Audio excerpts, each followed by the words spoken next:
Good afternoon, everyone. Thank you so much for joining today. We're going to go ahead and get started with our session. Today, I'll be talking about how to read food labels.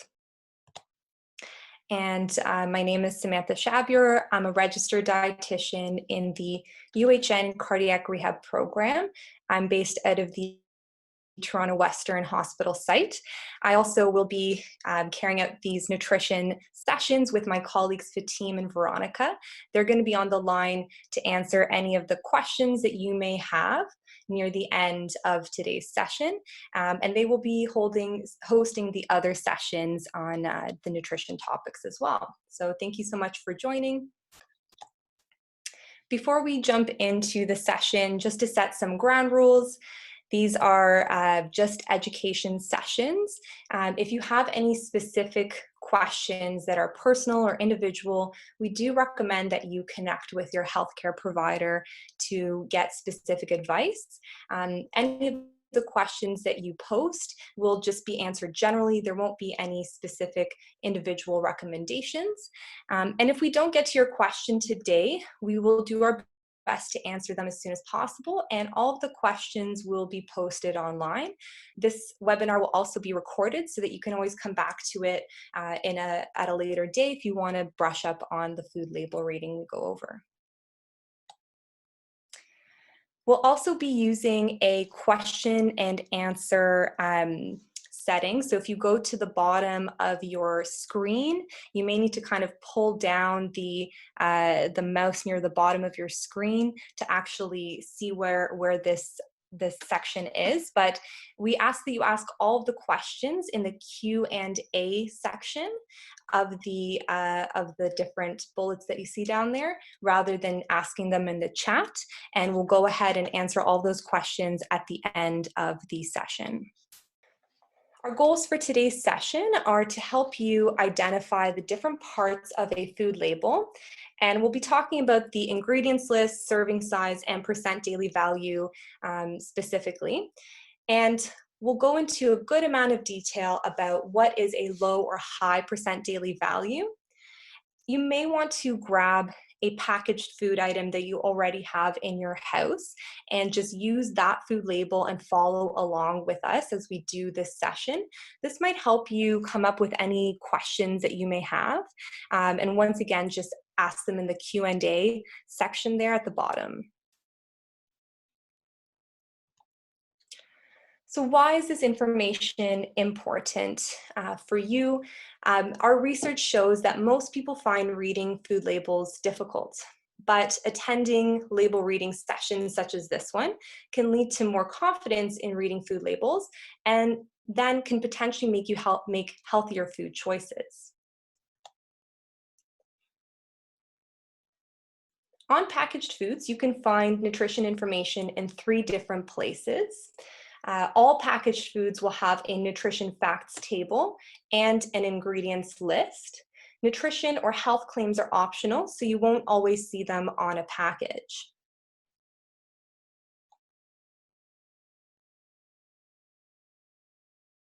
So we're going to start with how to read an ingredients list. And you'll find the ingredients list on the back or side of a package. It lists all of the ingredients used to make the food. It's important to know that the ingredients are listed in order from most to least based on their weight. So that means that the first ingredient on the list is found in the highest amount, and the last ingredient on the list is found in the smallest amount. When you read an ingredients list, look where sugar, salt, or oils are listed. These are things that a heart-healthy diet may want to limit, so things like sugar, salt, and oils. Try to find foods that have these ingredients at the end of the ingredients list. If you're buying a grain product like breads or cereals, try to choose foods that have the words whole grain as the first ingredient on the list.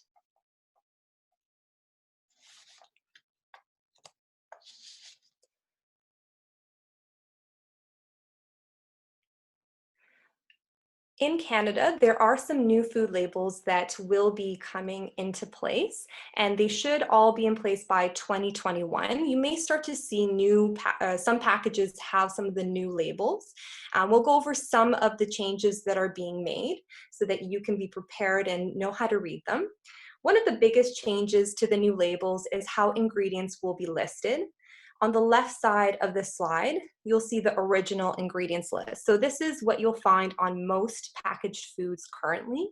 And in red boxes, you can see different names for sugar, such as fancy molasses or brown sugar. The new labels will make it easier to identify sources of sugar because all of the sugars will be grouped together. So you can see here on the new labels, we have sugars, and then in brackets, all of the sources of sugar that are found in this product.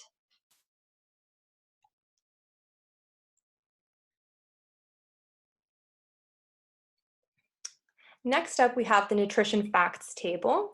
And the nutrition facts table tells us about the nutrients that are in a food. It must include a serving size, calories, and a percent daily value. And we'll go into some of these in more detail soon. It also must give information about 13 key nutrients. So you'll see that those 13 key nutrients are listed here. And these are just a snapshot of some nutrients that are found in the food. There are others that are found in the food, but they don't need to be listed on the food label. If you do see other nutrients that are listed, those are optional and they're up to the manufacturer of the food product to actually put them on the nutrition facts table.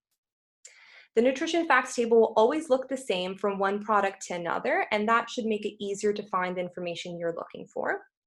And on this slide, we'll just go through some of the key nutrients that are important for many cardiac patients. So of course, the most important thing we always start with is the serving size, and we'll get into that in a little bit. But we would like to look at things like total fat, saturated fat, sodium, fiber, and sugar to help us choose a product.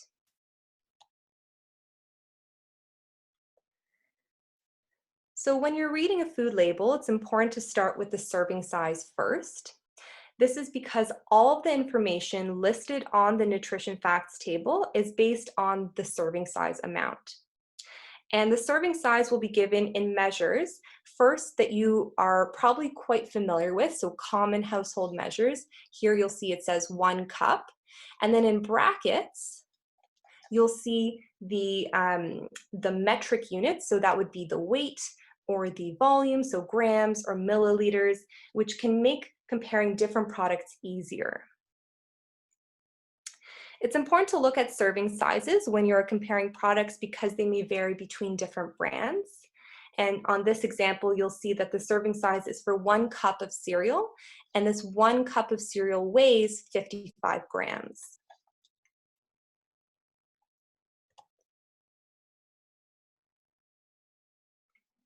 Right now, different brands may have different serving sizes. So the new food labels will try to make these more standardized, and that will help make it easier to compare similar foods.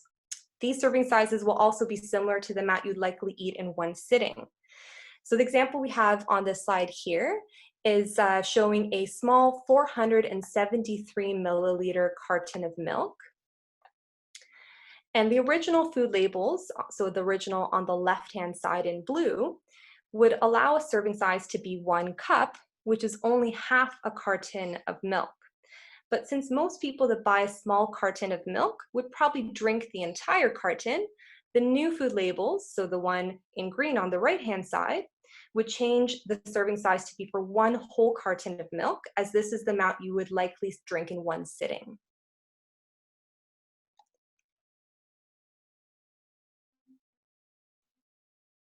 The next part of the food label you'd want to consider is the percent daily value. And the percent daily value is generally found on the right side of the nutrition facts table and is given for most nutrients. So here we have it in this green box. So you'll see it says percent daily value here, and it'll just be found right on this section here. And the percent daily value tells you if there is a little or a lot of a nutrient. So a percent daily value of 5% or less is considered low, whereas a percent daily value of 15% or more is considered high. So for example, in 1 cup of this cereal, there is 6 grams of fiber. So we can see here, so in 1 cup of cereal, there is 6 grams of fiber. So unless we know how much fiber we need for the day, it might be hard to know if there is a little or a lot of fiber in this product. But if we look at the percent daily value, we can see that it is 24%. This means that there is 24% of our whole daily recommended fiber in 1 cup of this cereal.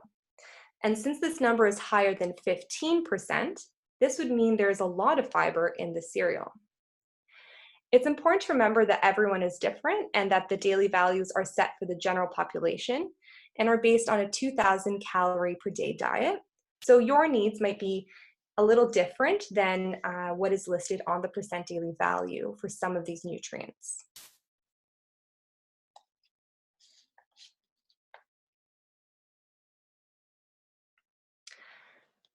So some nutrients that we would want to see a percent daily value of 15% or higher would be fiber, vitamins, and minerals like calcium or iron. These are nutrients that we want to try to get more of in our diet. And for nutrients that we want to limit, such as saturated fat and sodium, we'd want to choose products that have 5% or less of the daily value for these nutrients. If you look at this label here, you'll see that there's currently no percent daily value for sugar on the older labels, but new labels will eventually include one. For now, be aware that sugar is something we want to try and limit in our diet, and we'll come back to this in a little bit to help you figure out how to interpret the grams of sugar on a label. So we have a little bit of a learning activity, and so I just want you to take a look at this nutrition facts table and take a look specifically at the calcium and the iron. Using that 5 and 15% rule that we just talked about, does this food have a low or high percent daily value of calcium? And does it have a low or high percent daily value of iron? So I'll give you a moment to take a look at this and come up with your answers. So because the calcium in this product is 2%, which is less than 5% of the daily value, this would be considered a low calcium food choice. And because the percent daily value of iron is 50%, this is a high iron food choice.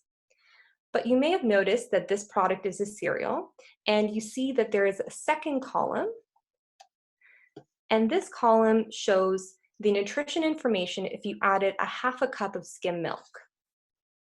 So since milk is a high calcium food, the percent daily value for calcium goes up from 2% to 15%. So now this would be considered a high calcium food choice.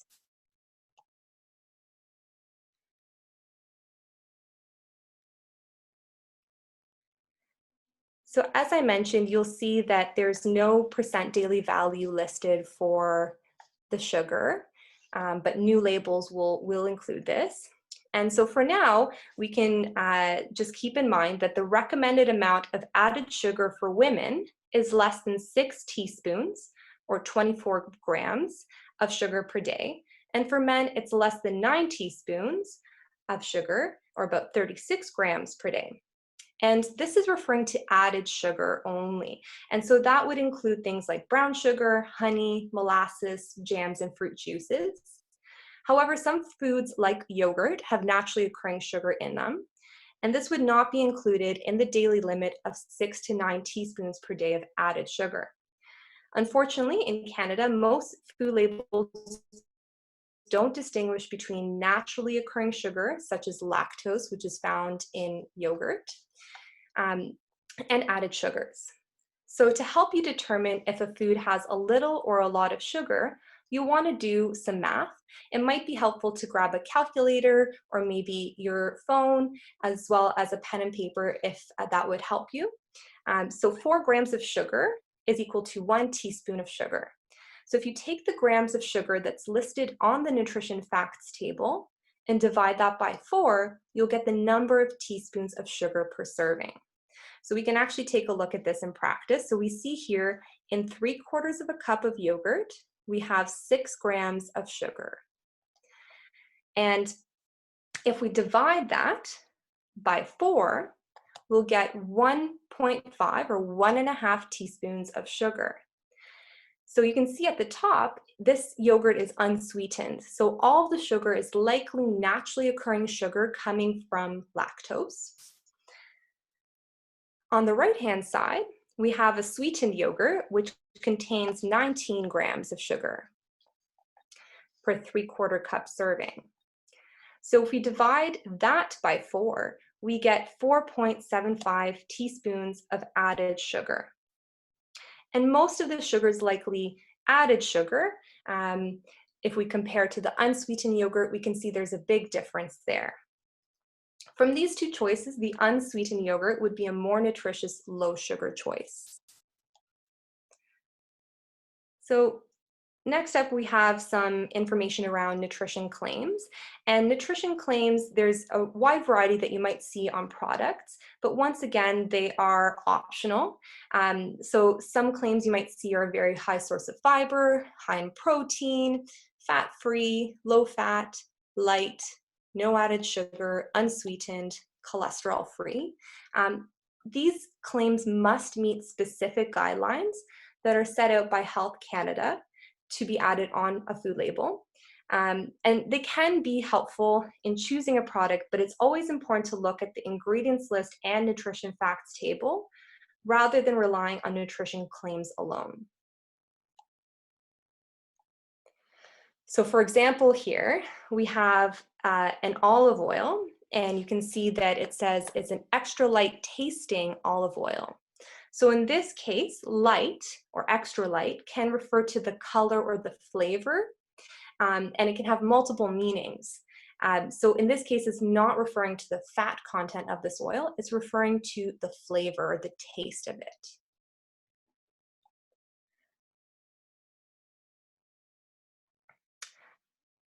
This claim on this can of soup states that it has 25% less salt. And so that can be a little bit misleading as well, because when we look at the nutrition facts table, we can see that it actually contains more than 15% of the daily value for sodium, which is another word for salt, and that would make it a high sodium food choice. So it's always important to read the nutrition facts table to find the actual amount of sodium in each serving, or other nutrients in each serving. A helpful claim, though, is the no salt added or low sodium nutrition claim, and those can be found on canned legumes, tomatoes, and certain sauces or broths. This means there was no salt or very little salt used in making the product, and this can be helpful when you're looking for low sodium foods.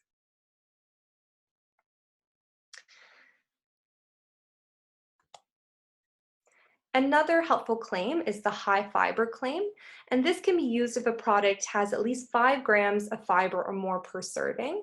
So if we look at this cereal, we see there's 6 grams of fiber, which is 24% of our daily recommended fiber, and this could carry the very high source of fiber claim.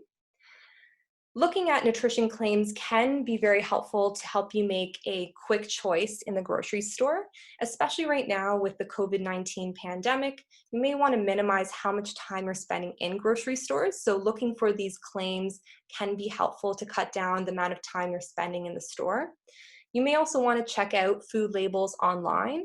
A lot of grocery stores or products, you can actually view the information on various products, the nutrition information online. So that can also be a great way to save time in the grocery stores. In terms of more resources to help you read food labels, we have many resources on the Cardiac College website. We have an entire Eat Healthy booklet, and if you check out page 59, there's going to be some information around food label reading. We also have other nutrition-related videos on food labels, reading food labels, and nutrition health claims that you can check out. And we also have an entire video and tip card series on the Cardiac College website. So helped in choosing a healthy soup, or what to look for when you're choosing a healthy bread. And there's various information around the nutrition facts table, what you would want to look at on the nutrition facts table, as well as the ingredients list and some other helpful tips. So once again, that's just available on the Cardiac College website. So now we'll go ahead and take our questions and answers. All right, great. So I see quite a few questions have come in and a little bit of overlap as well. So really good questions. So I'll start to work through them. The first two questions were around artificial sweeteners. And one moment. And specifically, so the first question came in and said, do you have information on artificial sweeteners, particularly stevia, agave, and monk fruit? And then another question, what is your view on artificial sweeteners, such as low-cal soda or adding sweeteners to food? And I think that's a really great question. A lot of people are curious about artificial sweeteners, and I think that they can definitely have a place, especially for someone that is trying to limit their sugar intake.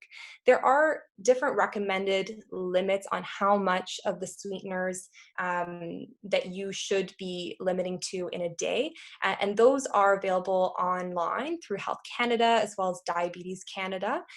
So maybe in the question and answers that we provide a written portion to, we'll provide some links to some areas where you can get more information about specific sweeteners. So there is a variety of different sweeteners, some that provide some calories, some that provide very minimal or no calories, and those won't necessarily, you'll be able to find them on the ingredients list, but you won't necessarily see anything in the nutrition facts table listed about those unless they are a sugar alcohol. So you might sometimes see that listed. I believe that's becoming mandatory now. But for some of them, you won't necessarily see any changes in the actual nutrition facts table. So I think that they can be very helpful. There are limits to how much you should be using, and remembering things like low-calorie sodas, those can be a helpful substitute to the regular soda. However, we still want to limit how much we have of those in a typical day, because they can kind of displace those other good nutrients. And we do recommend water as the first drink of choice. But those are really great questions. So we'll go ahead and post a link in the written response to where you can find more information about specific sweeteners. And then there's some questions around when will the new labels come into effect. And you may have already started to see some of these new labels. Actually, certain products, they're going to slowly start to phase them in, and they should be fully phased in or on the grocery shelves by 2021 is what Health Canada has indicated on their website. So you should start to see more and more products containing the new food labels, but you may notice there are already some that are on the shelves. And another question, does the new labeling apply only to Canada? And this food labeling is, yes, only specific to Canada, but in the US, there are other labels that are currently in place, and thankfully they actually do distinguish between added and naturally occurring sugar. Unfortunately, in Canada, we don't distinguish that, so that is one strength that I think is definitely great. So yes, the labels we talked about today were specific to Canada. Another good question, how can we find nutrition profiles for produce? So maybe things that don't have a food label on them, they don't come in a package. So I think it's important to know what you're kind of looking for when it comes to fresh fruit or vegetables. In general, these foods tend to be quite low in calories and are very nutritious, rich in vitamins and minerals. And so we do encourage trying to choose more whole foods more often. So trying to choose something that doesn't have a nutrition label, because they tend to be, more healthier and beneficial for us. So you can find nutrition profiles on very reputable reputable website, the Canadian Nutrient File, but it has a lot of very detailed information around all of the nutrients. The new food labels will include things like potassium as well. So I know for some of our cardiac patients that are trying to manage potassium, that will be very helpful. If you are looking for specific information around particular types of produce and whether it's right for you based on your own nutrition needs, you may want to chat with your dietitian or with your healthcare provider to get some more information, and they can probably give you specific recommendations for what's right for you.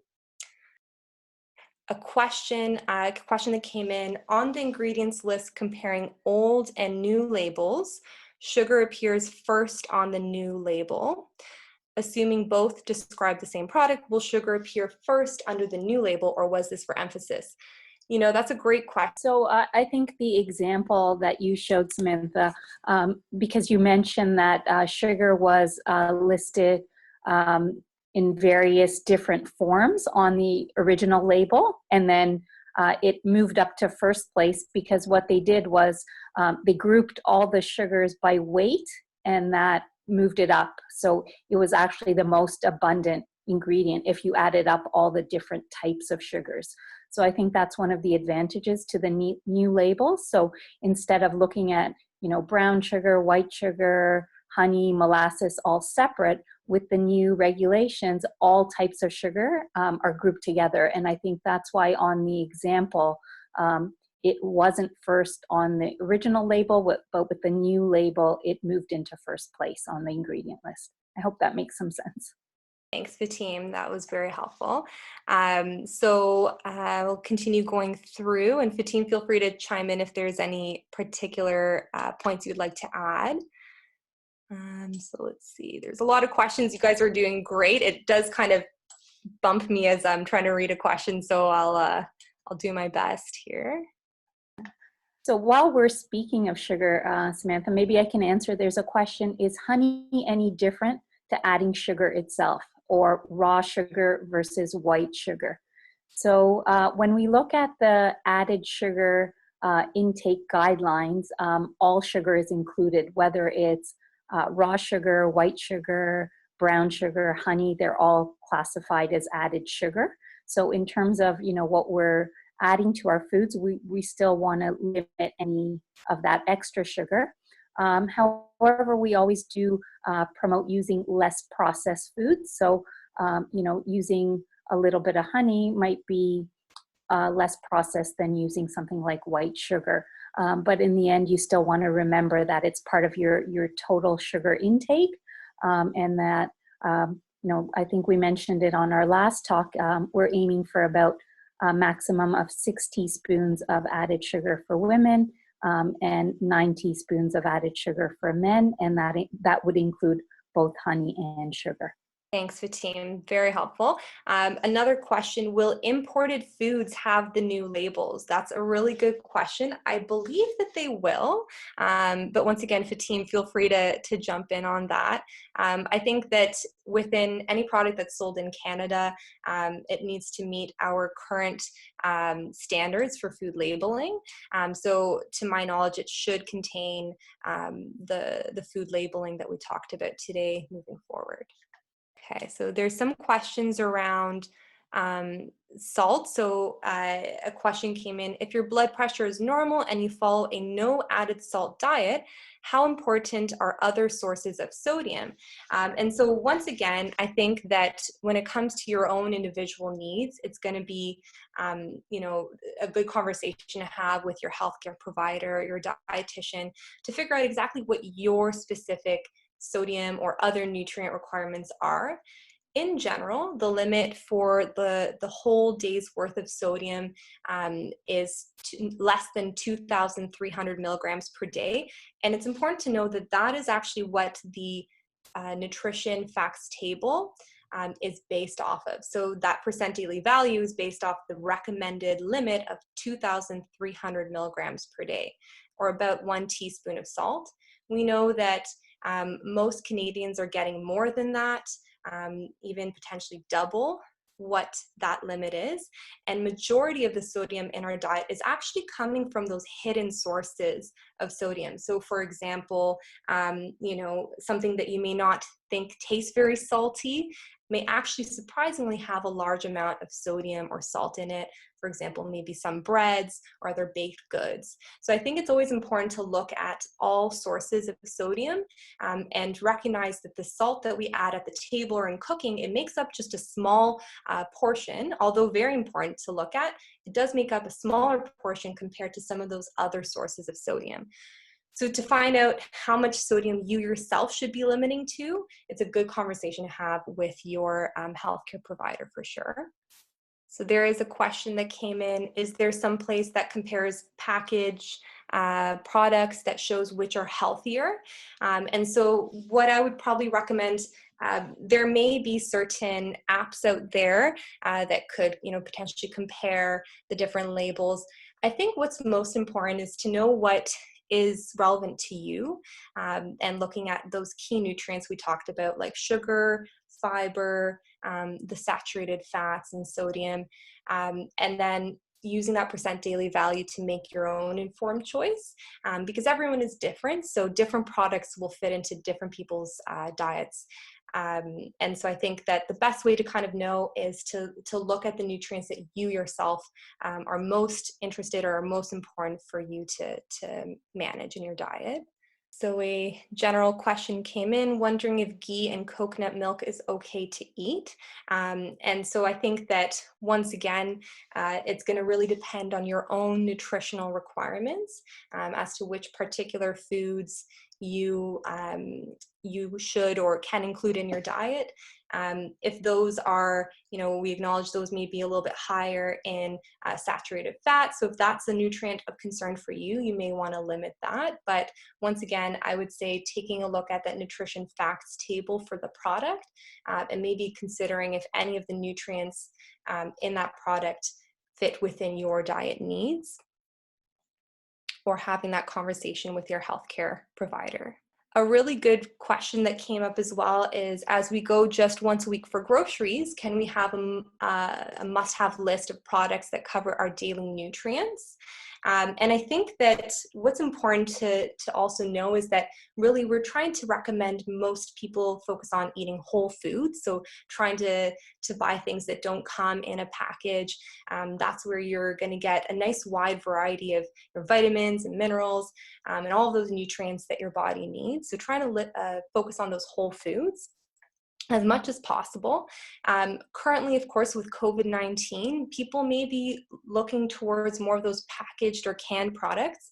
And hopefully this session will give you a little bit more tips in your toolbox, or some information in your toolbox, so that when you go to the grocery store, you can make that informed choice as to what is a good product for you.